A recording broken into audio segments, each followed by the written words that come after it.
Hoy vamos a ver el origen del lago Titicaca y las construcciones y la sorprendente y maravillosa sociedad de los incas.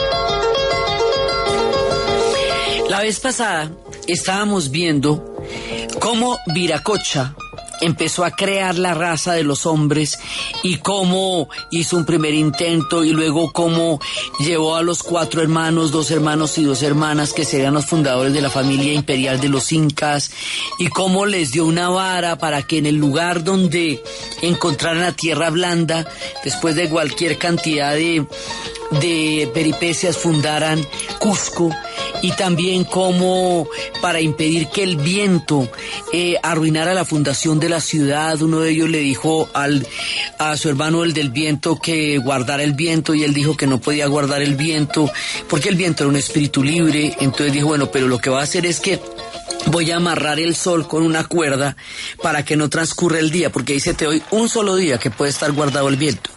Entonces dice, bueno, está bien. Entonces, durante ese día lo que hizo fue amarrar el sol con una cuerda para que no transcurriera el día, y así pasó una semana y pudieron fundar las ciudades antes de que el viento las destruyera y las azotara, pues. Entonces por eso quedaron fundadas las ciudades, la ciudad de Cusco, y habíamos visto cómo las montañas se habían convertido no en obstáculos, sino en protección. Como para los incas las altas montañas es una bendición, porque en los desiertos los vientos son muy duros.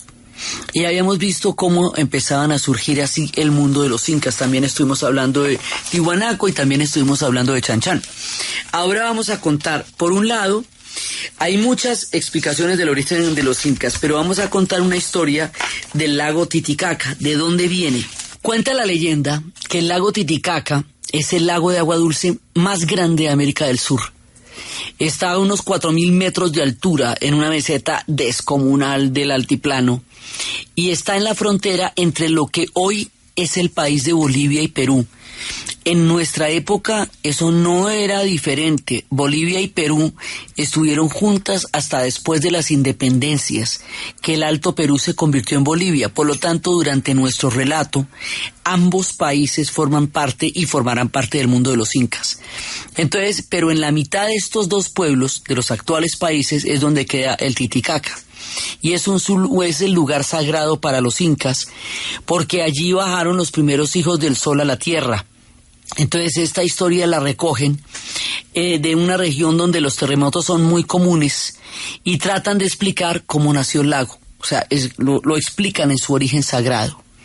Dice que hace mucho tiempo en las planicies se levantaba una ciudad rica y grande que fue construida por gentes orgullosas y arrogantes y picadísimas. Y que estas gentes pues estaban muy contentas con su ciudad y andaban satisfechos con sus progresos, se negaban a admitir que pudiera haber una ciudad mejor o algo que mejorar. Les hemos dicho, eso estaba era la tapa, sin más de ahí uno no podía poner mejor. Entonces decían, somos los dioses de la creación, y lo decían jactanciosamente. Y todo el mundo debería mostrarnos su misión. No hay una ciudad como la del lago y a todo lo ancho y largo de la tierra. Entonces un día, una de las cosas que más los dioses castigan en todas las religiones, fíjese, en todos los mitos, es la soberbia. Las cosas que pasan entre los mitos griegos por la soberbia, pues imagínate. Bueno, aquí la cosa también se pone de ese tamaño. Llegaron un grupo de indios andrajosos a la ciudad. Parecían pobres. Eran pueblos de otra tribu. parecían pobres, llamaron la atención y dijeron que esa ciudad iba a sufrir una gran destrucción. Y le dijo que se prepararan para la destrucción mediante el terremoto, el agua, el fuego, y que había olor a muerte. Entonces, pues claro, esta gente tan picada dijo que eso era pura carreta y se burlaron de ellos. Que por qué no se van más bien en lugar de montarla. Si somos un pueblo el más inteligente, mira nuestras edificaciones. No hay cosa igual en el mundo entero. Mira nuestro sistema de regadíos, que si acaso era que no había visto semejante maravilla, semejante progreso, que eran una raza nueva y de progreso. Sabemos qué hacer con las inundaciones y los terremotos, o sea, eso nosotros lo manejamos. Más bien váyanse a contar otros cuentos a otras personas. La banda de gente harapienta insistió en el aviso, se les dijo, pero la gente de la ciudad, bien aburridos de oírles pues el mal agüero, los expulsaron de la ciudad a latigazos. Solo los sacerdotes se quedaron pensativos y dijeron, esos hombres son piadosos, y dijeron que lo que dijeron, quién sabe si estarán en lo cierto o no. A lo mejor tienen la facultad de ver cosas que nosotros no estamos viendo. Varios sacerdotes, en todo caso, y por si las moscas, se tomaron muy en serio las palabras de este grupo de gente y abandonaron la ciudad y se retiraron a un templo en la colina. Y ahí se pusieron a ir como ermitaños, alejados de toda la gente de la ciudad. Y la gente de la ciudad los miraba y decía, míralos, pues ¿qué creerán que pueden hacer allá arriba? O sea, ¿por qué les dio por creerle a estos? Entonces, lo que hacen es predicar que un día, en lugar de ponerse a trabajar, que es lo que toca hacer. Entonces, si hubiera que condenar a alguien, habría que condenarlos a ellos por andar allá mirando con miedo la ciudad en lugar de venir a trabajar como nosotros, que a ver que inclusive en la colina les puede caer un rayo más fácilmente que acá. Y eso, cuando eso pase y les cae el rayo, pues ahí nos va a dar risa. Una tarde, tranquila, un habitante de la ciudad vio una nube roja y pequeñita en el horizonte. Y no la podía distinguir si era una nube o era el humo de una casa quemada, pero vio que se hacía cada vez más grande y que a su alrededor se fueron arremolinando otras, unas de color rojo y otras oscuras como un plomo. Cuando ya vino la noche, no hubo oscuridad, el cielo y la tierra se encontraban como con una luz roja y como con la que desprendía las nubes. Entonces hubo un silencio sobrecogedor sobre la tierra. De pronto hubo un relámpago y se dejó sentir un estruendo. Después la tierra se abrió silenciosamente y muchos de los edificios que quedaron en pie, que habían sido todos hechos de piedra, pero casi inmediato empezó a caer una lluvia roja las nubes y la tierra volvió a resquebrajarse con más violencia que antes. Todas las edificaciones, unas tras de otras, cayeron a la tierra y la lluvia se hizo más roja y más intensa. Y los canales de regadío que tanto orgullo les producían y que tan laboriosamente habían hecho quedaron destrozados, y los ríos y las montañas se salieron de los cauces, y una gran inundación arrasó todos los edificios de la ciudad. Eso también es muy recurrente, que los vemos en las historias de los pueblos, las inundaciones. Desde entonces, desde esa época, de aquella inundación surgieron las aguas del lago Titicaca, que cubren lo que otrora fue una orgullosa ciudad. Ni uno de estos picaditos se salvó, de estos hombres que se creían pues que ellos eran lo máximo, ni se salvó ni logró ponerse a salvo. Y algunos murieron incluso riéndose de todos los presagios. Solamente los sacerdotes, que se subieron a tiempo, se quedaron en sus humildes chozas, miraron con tristeza el torrente que se llevaba todo. Y ese lugar donde eso pasó, se salvó un pedacito nomás, pedacito, mientras todo lo demás se inundaba. Ese pedacito que se salvó, que los sacerdotes contemplaban a lo lejos con tristeza, es lo que hoy se conoce como la Isla del Sol, en medio del lago Titicaca. Los profetas que estaban en Harapos se salvaron y miraron con tristeza a ese lugar alto y seguro y vieron cómo las aguas subían y subían y subían hasta destruir todo. Y de algunos de ellos nacieron los Cayahuayas, esos sabios habitantes del altiplano, que son doctores y curanderos, famosos por sus habilidades. Entonces el lago Titicaca, un lago sagrado que hoy por hoy es muy importante entre estos dos países, nace de una historia de arrogancia, nace de una historia en la que una ciudad fue invitada a conocer la humildad y la desoyó. Pero también ahí está la Isla del Sol, y también de ahí mismo nacen los grandes profetas y los sabios del lago Titicaca y del altiplano. Y así vamos conformando el universo mítico de los incas para llegar a contar cómo fue su estructura, su organización, su sociedad.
Después de haber hecho una mirada por los orígenes cósmicos de los incas, ahora vamos a lo que sabemos de ellos por la arqueología.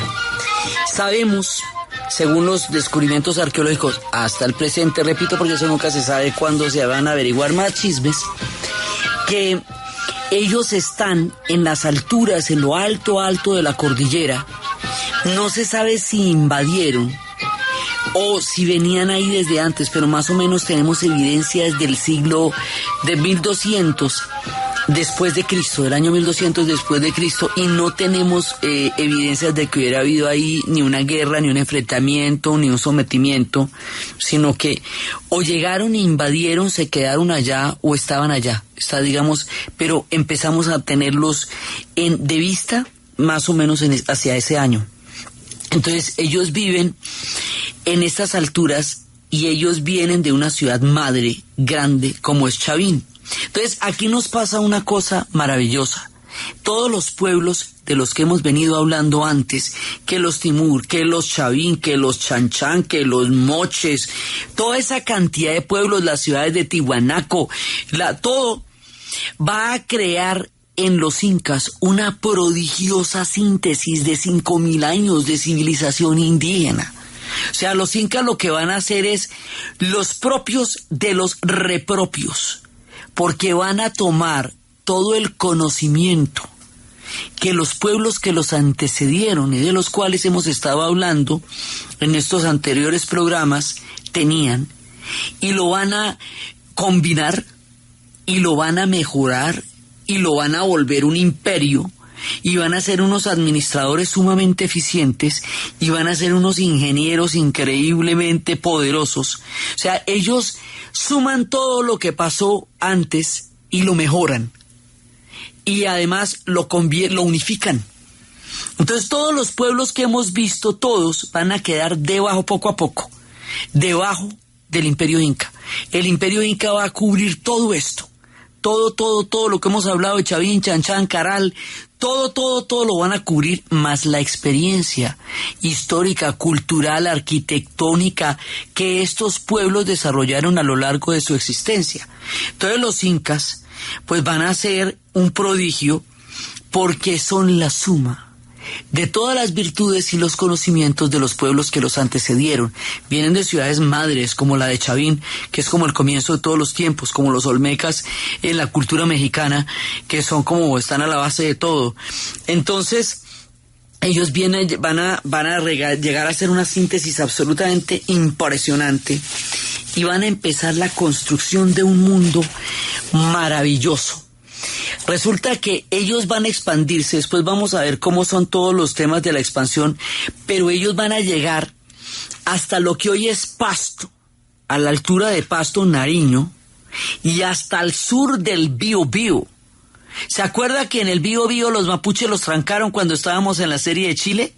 Que llegaron los huincas y los mapuches, que era como los llamaban a los extranjeros, y los mapuches les dieron una resistencia feroz, de modo que al sur del Biobío no pasaron ni los incas, ni pasarían después los españoles cuando intentaran atravesar el sur del Biobío. O sea que el sur del Biobío quedó siendo una región mapuche durante muchísimo más tiempo. Entonces ahí termina el imperio, porque de ahí para abajo no pueden pasar. Y llega hasta lo que hoy es Pasto. O sea, más o menos una tercera parte de toda la América del Sur llegará a ser el imperio inca, con una red de caminos como la de los romanos. O sea, estos eran unos ingenieros de la piedra, pero a unas alturas de 3.500 y 4.000 metros, ¿me entiende? Eso, póngamelo ahí, porque es que los otros son mediterráneos.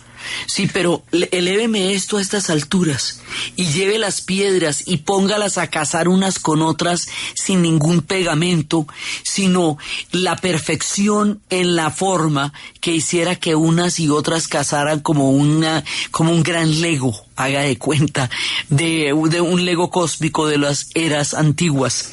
Entonces, ellos van a empezar poco a poco a meterse con los demás pueblos y los van incorporando al imperio. Entonces, primero les negocian. A ver, que mire, que negociemos, ¿qué tal?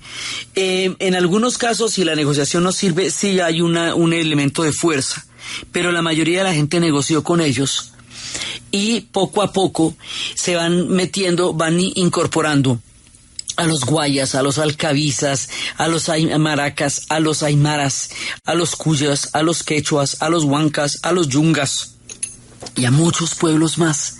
Entonces la manera como ellos hacían era que cada uno de estos pueblos tenía una huaca, entendamos por huaca la momia, que digamos del enterramiento, que ellos la sacaban para las ceremonias y la sacaban para la guerra. Entonces se llevaban estas huacas a Cusco. Y en Cusco las tenían a manera de honra, a manera de respeto, de reconocimiento de la deidad de todos estos pueblos que se sumaban al imperio inca, pero también a manera de rehenes, porque ahí estaba la deidad. O sea, usted lo puede ver como un acto de reconocimiento y de respeto de los incas, de la deidad de todos los pueblos a los que estaban invitando a sumarse a su imperio. Pero también lo puede ver como una especie de extorsión, porque la deidad estaba en Cusco. Todas las deidades estaban en Cusco, que es el ombligo del mundo. Después vamos a ver por qué es el ombligo del mundo. Y entonces pues estaban allá, y el tener una deidad allá hacía que estos pueblos de una u otra manera estuvieran cósmicamente ligados, o por lo menos dependientes de los incas, porque su deidad fundamental estaba allá. Entonces esa era, digamos, una de las formas en las cuales ellos iban colonizando todos estos pueblos. Cada uno de estos pueblos eran como una especie de señoríos, de curacazgos, ¿sí? O sea, que tenían un nivel de autonomía alto y tenían un nivel de organización muy grande, que es el que va a lograr que estos pueblos van a poder pasar juntos mucho tiempo. Además que los incas van a desarrollar un sistema agrícola y van a incorporar a estos pueblos de una manera muy parecida como ellos incorporan su propia sociedad. Y van a ser muy eficientes en la distribución de la comida. Y eso es lo que hace que estos pueblos vayan a tener un espíritu de duración grande bajo el imperio inca. El imperio inca se va a conservar en buenas condiciones por el tema de la administración, el tema de la ingeniería y el tema de los alimentos. O sea, saben manejar esas tres cosas, que es lo que le da la durabilidad al imperio. Cada uno de ellos, de los incas, está agrupado en una forma de familia ampliada, que se llaman los ayllus. Y los ayllus, muchos ayllus, forman una panaca, que es un conjunto de ayllus, que es la estructura social. Cuando decimos familias ampliadas, estamos hablando de la línea materna y de la línea paterna. No hay prelación entre la línea materna y la línea paterna. Los hombres y las mujeres son iguales. Así, Pachacamac y la Pachamama son iguales.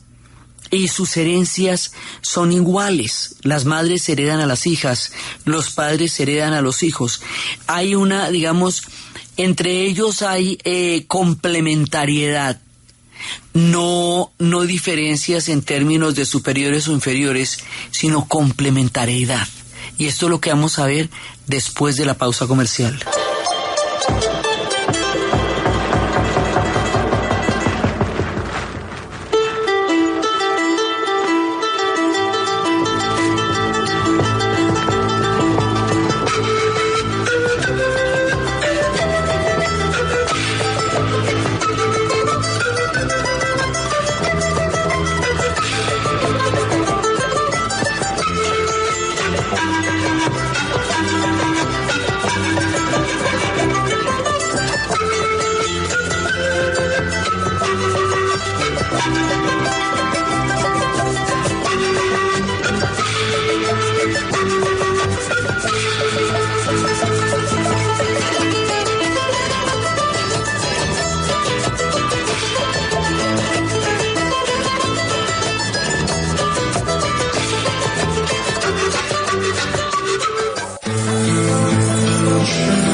La sociedad estaba distribuida de una manera bastante igualitaria en muchos términos. Por ejemplo, las mujeres y los hombres tenían derechos, como estábamos diciendo, bastante contemporáneos, bastante iguales. Las mujeres heredaban a sus hijas y los hombres a sus hijos.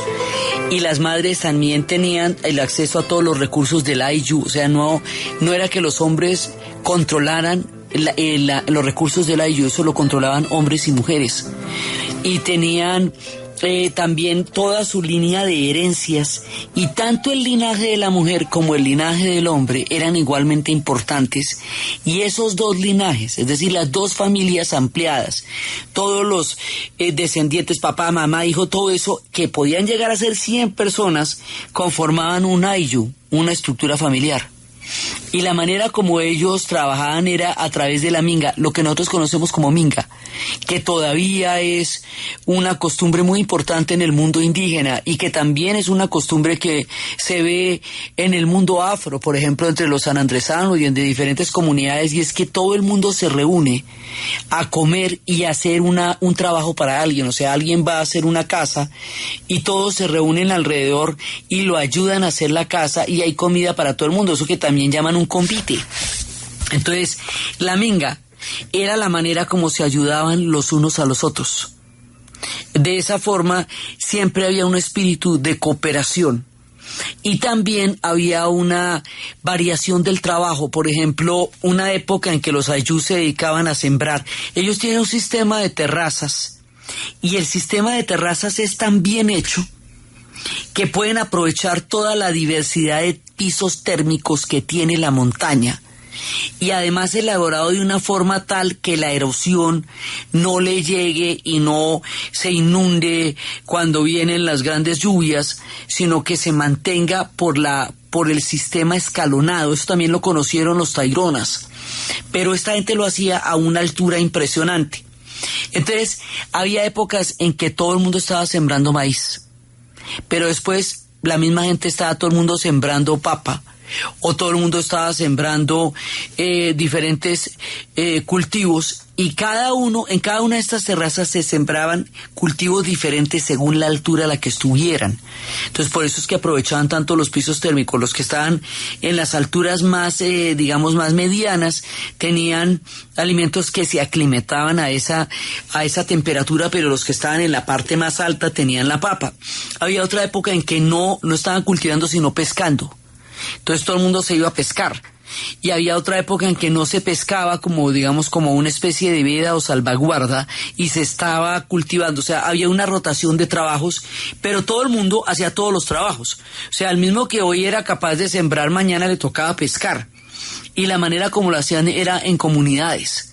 Entonces ellos lograron asegurar una capacidad de mantener el alimento, lo que llaman seguridad alimenticia, a través de la rotación, a través de toda la forma como ellos se distribuían el trabajo, y eso hacía que siempre tuvieran comida. Y cada uno tenía una función específica, también de acuerdo con una edad en la vida. Los hombres, los adolescentes se dedicaban al pastoreo, los hombres se dedicaban a la agricultura, las mujeres se dedicaban a tejer y a arar. Y cada uno de ellos ponía, digamos, su distribución a manos del Ayllú, y todo era para que el Ayllú funcionara. Entonces, lo mismo que ellos hacían con sus Ayllús, cuando entraban en contacto con los otros pueblos que iban a formar parte del imperio, hacían estas especies de curazgos, y esos curazgos funcionaban como los Ayllús. Es decir, la gente que entraba a formar parte del imperio inca tenía las mismas condiciones y las mismas funciones y el mismo trabajo que los incas, lo que hacía que hubiera alimento para todo el que entraba también, igual que lo había para ellos. O sea, no era que su organización fuera así para unos y para otros no. Entonces había, digamos, por supuesto que había unas jerarquías con los sacerdotes y todo eso, pero había una complementariedad. Siempre hay un sentido de lo complementario, lo alto y lo bajo, digamos. En lo alto está lo femenino y en lo bajo está lo masculino, pero nada de esto es ni inferior ni superior, sino complementario. La idea de todas las oposiciones son complementarias, no jerárquicas entre los incas. Entonces, de esa manera ellos tenían su organización, y lo que es la ciudad de Cusco tiene una particularidad. Si usted lo mira desde lo alto, tiene la forma de un puma, y el puma es el animal sagrado, y hay una parte que es la cabeza y otra parte que es el cuerpo y los pies. Entonces la ciudad de Cusco, el centro del mundo, el ombligo del mundo, tiene la forma del puma sagrado, y ellos estaban metidos en esta ciudad tan impresionante. Entonces van a tener toda la misma capacidad de construcción de piedra que hicieron los de Tiahuanaco, pero a la altura de 4.000 metros, que es mucho más bravo. Van a tener toda la capacidad de organización que tenían desde Chavín, pero con una administración mucho más eficiente. Entonces van a ser como la suma de todos los que estuvieron antes, pero en condiciones mucho más elaboradas. Entonces ellos lo que van a hacer es que van a ir expandiéndose, y cada vez que se van a expandir, cada uno de los lados por donde ellos se van a expandir se llaman suyos. Entonces hay uno que se llama el Chinchansuyo, que es toda la parte del norte. Hay otro que se llama el Antisuyo, que es lo que viene siendo la selva oriental. Hay otro que se llama el Continsuyo, que es lo que está dando hacia el Pacífico. Y hay otra parte que es el Collasuyo, que es más o menos de la parte baja hasta donde llega el límite del río Bío, del Biobío, ¿no? Los 4 suyos juntos van a formar una cosa que se llama el Tihuantinsuyo. Y el Tihuantinsuyo son las 4 partes del mundo. Y las 4 partes del mundo, pues del mundo que ellos conocían, y que como es 1/3 de Sudamérica, pues eso es el mundo. Ahí había una ciudad que era el centro, el ombligo, el punto nodal de todo, que es Cusco. Y por eso es que Cusco lo van a buscar con la vara. Es el corazón de su mundo. el ombligo de su mundo, porque era el punto equidistante de los cuatro de los cuatro lugares, de las cuatro partes de la Tierra. Esto ocurre más o menos hacia el año en la cuenta de Occidente de 1438 a 1471, que es como la etapa de mayor expansión, que es como en la época de las dinastías históricas y en la etapa de Pachacútec, y ahí es cuando ellos están encontrando su máximo esplendor. Entonces, eso de ahí era el corazón de su mundo, y cada uno de ellos fue elaborando una manera de incorporar a los demás pueblos. Entonces ellos van a llegar a tener, por ejemplo, una comunicación que por el sistema de postas hacía que un mensaje se pudiera llevar a una distancia que podemos calcular entre Lima y lo que hoy es Santiago de Chile en 36 horas por sistemas de postas. Y había rutas, todavía existe el camino del Inca, todavía se pueden caminar 15 días seguidos por el valle, por los caminos del Inca. Estaba todo el imperio comunicado. Entonces, ahora, esta gente no conoció la rueda. Entonces, ¿cómo treparon todas estas piedras tan grandes a esas alturas y de esa manera piedras que pueden pesar de a 10 toneladas? Todo lo hicieron además con las llamas. Y todo lo hicieron, con la forma como ellos tallan la piedra, es que la piedra es perfectamente esculpida, y las escaleras es como si se les hubiera sacado un bocadito a la piedra para quedar exactamente la forma de la escalera, que es como ergonómica, ¿sí?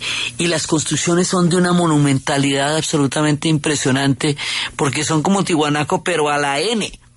O sea, así, montada sobre la montaña, una estructura arquitectónica colosal. Y esta ciudad, que es el ombligo del mundo, en forma de puma, esta gente llegó a tener unas poblaciones inmensas y unos niveles de desarrollo gigantescos, y fueron el imperio más grande que existió en América del Sur.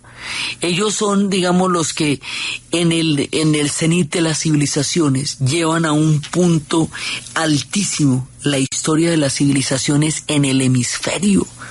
Porque es que los otros son los aztecas y los mayas. Entonces estos son los duros de todos los duros. La América del Sur florece con la sabiduría, la arquitectura, la administración y la estructura impresionante del imperio de los incas.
Propiedad privada de la tierra.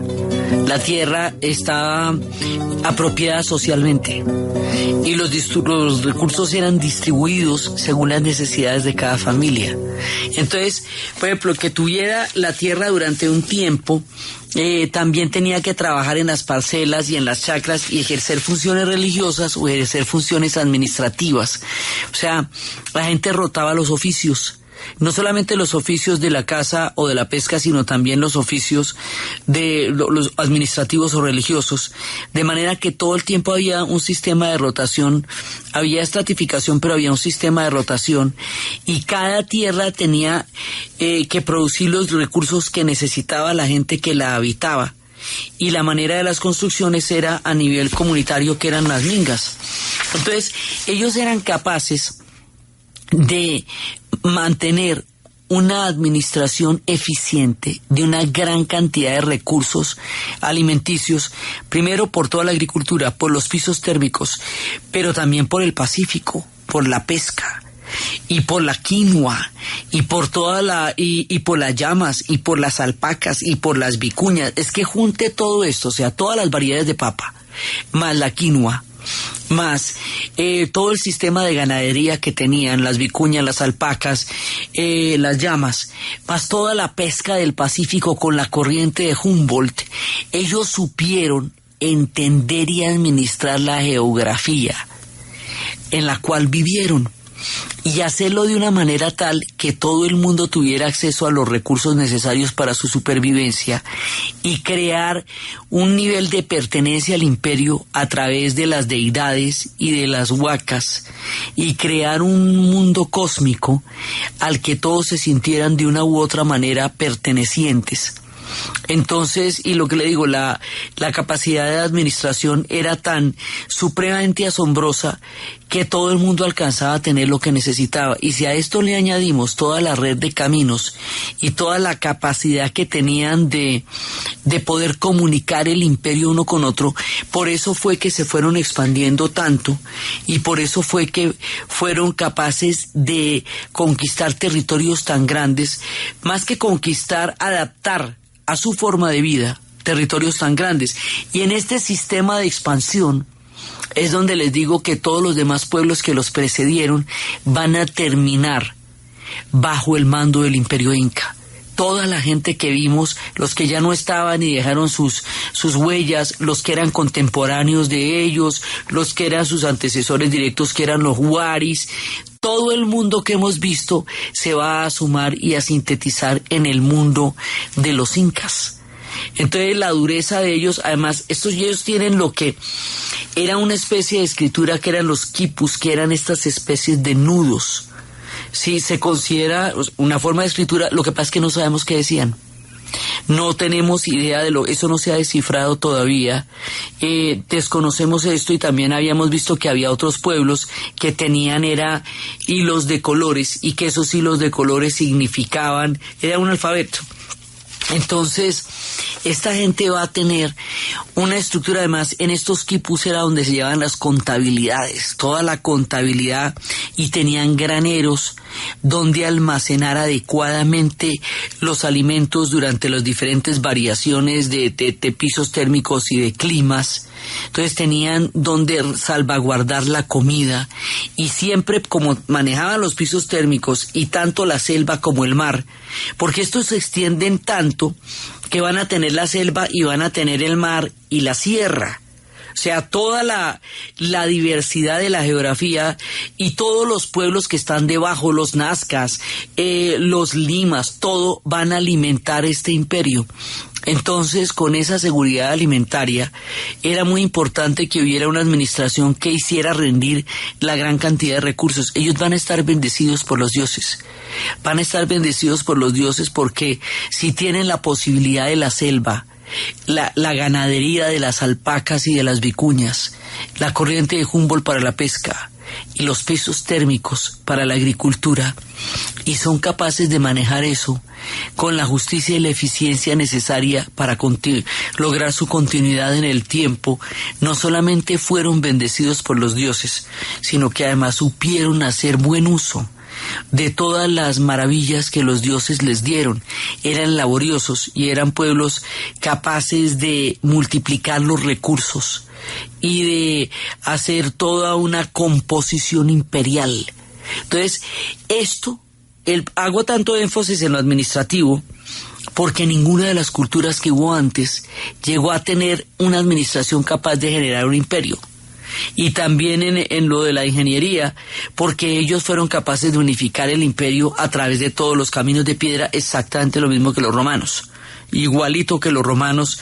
Es muy difícil estar en Europa en un lugar donde los romanos no hayan estado.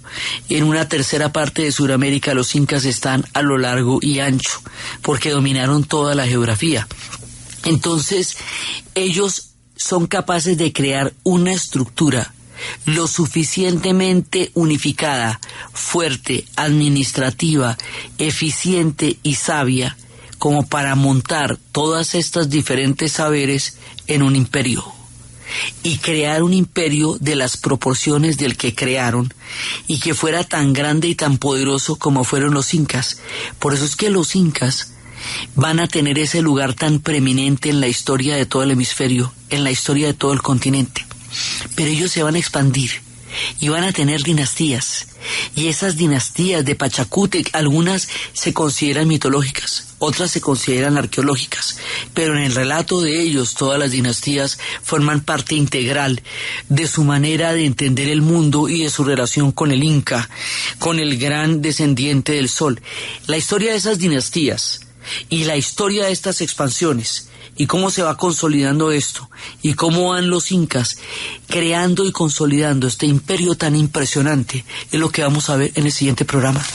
Entonces, desde los espacios del gran desarrollo de los pueblos incas, de las mingas, de los ayllus, de la seguridad alimenticia, de los caminos, de su trabajo de la monumentalidad y de la piedra, de Cusco, el centro de las 4 partes del mundo, de la forma del puma sagrado, de la bendición de los dioses sobre un pueblo que supo hacer lo mejor del mundo en el que vivió, y desde la arrogancia de aquellos que duermen bajo las aguas del lago Titicaca, en la narración de Ana Uribe, en la producción Jessy Rodríguez, y para ustedes, feliz fin de semana.